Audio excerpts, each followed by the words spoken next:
Zurich at this point in time, where Coach Anthony Bekederemo is joining us. And it's all about football at this point in time. Good morning, Coach. How are you doing? Good morning, Mr. Tony, and good morning, everyone in the studio. Good morning, Brila FM, and good morning, all Brila FM fans. It's Tosin Adeshina, and we're enjoying the Olympics. Coach, I'm sure you're enjoying the Olympics as well. I'm enjoying it very well.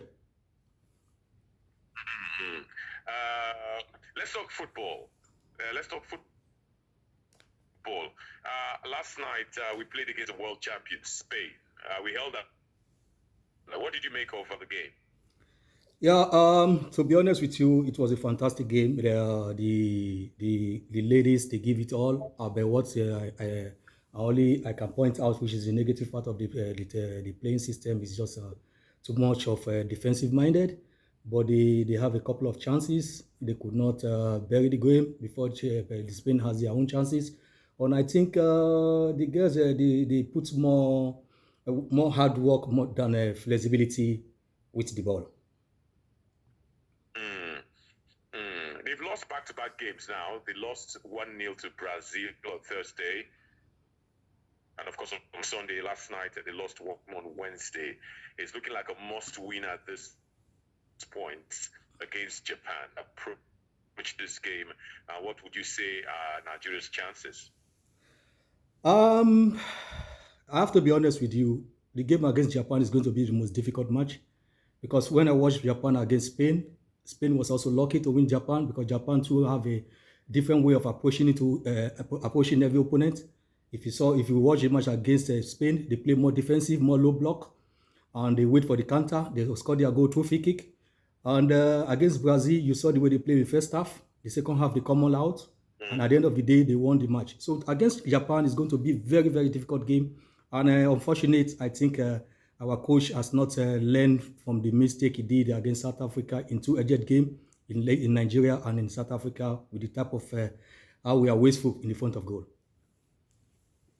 Before we come back to the Olympics, tell us about what's happening FC Wittig on your team.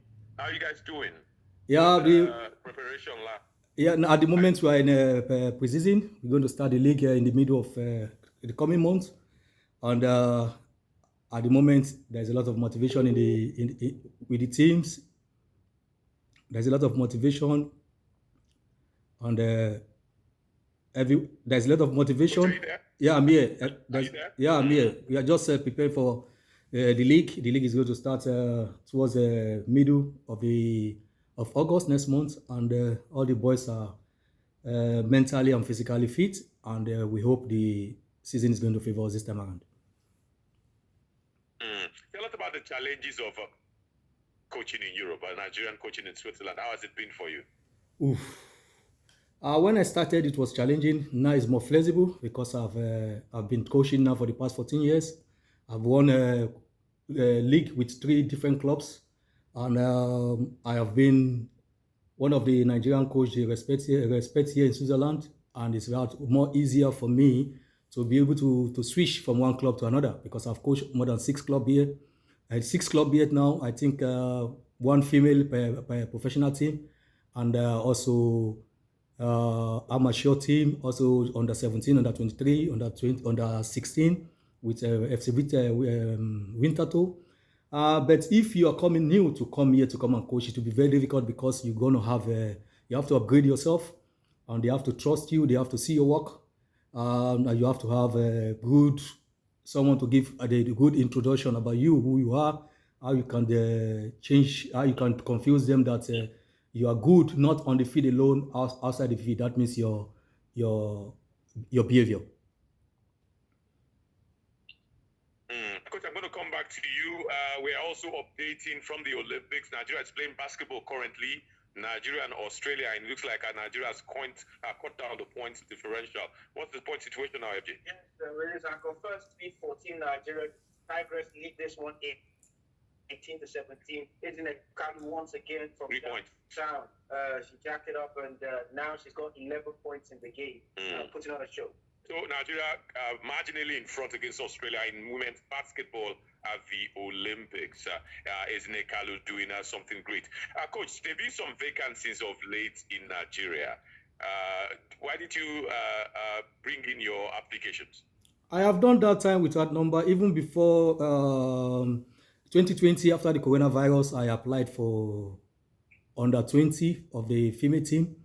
Then I was coaching one professional female club here, which is called FC Clothing. Then unfortunately I could not get it. They gave it back to the coach who was there before, Christopher Janduma. And last year, this year, I also applied for under 17. I was, according to information I had, they were looking towards my direction. I was among one of the 5 coaches they want to decide on, but I unfortunately, I was among, I think, one of the 5 standby coach that they look into who should head the coach the under 17. But luckily for Emmanuel Gabu, what was his name? He was lucky to Manu Garba. Manu Garba, you mean? Yeah, Emmanuel Garba. Then he was the one they appointed. So be it. Life goes on. Are you following the situation of the Super Eagles? Very, very. About the Super Eagles, I said a lot during the AFCON in Cameroon. We were not going to go more than the round of 16. Even this current one, I said Nigeria is going to be in the final, but I don't think seeing them winning the final. I was on your air with Magic in your studio. I was in Afro Sport. I was in Channels TV. I also give this interview, and at the end of the day, what I said is what occurred, because I told Joseph Pesiro that he have to change his type of playing during the qualification and the 2 friendly matches he played. I saw that we did not do well in that friendly match, and I told him that the best way he can play, that he can be able to have the best of the players, is to play 3-4-3 or 3-4-5, 3-4-2. And the Nations Cup, he did not do that in the first game. I was surprised from the second game. He changed the system and he adopted to the system I talk about, because I was in the same WhatsApp group chat with him. Then I know that he saw my interview through that WhatsApp group chat, or he have someone who sent it to him privately. Okay, so now we don't have Pesero anymore. Finidi Georgia stepped in at some point. Finidi Georgia has been told to go. Now we are looking for a new coach, an expatriate coach. As a coach, do you have anything to say to the authorities as they continue to search for this coach?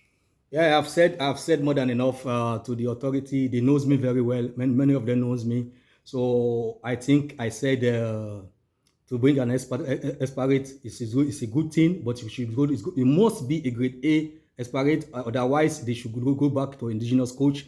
We don't want coach from Slovenia or from Bulgaria or from Romania or from all these third world European country. If you want to bring a professional coach, bring a expatriate that is from Central Europe. That would be the best. But if you bring someone that is not better than our indigenous coach, because I know that over and abroad we have an indigenous coach who can do better than those coaches where they always going to the national team. Okay, coach.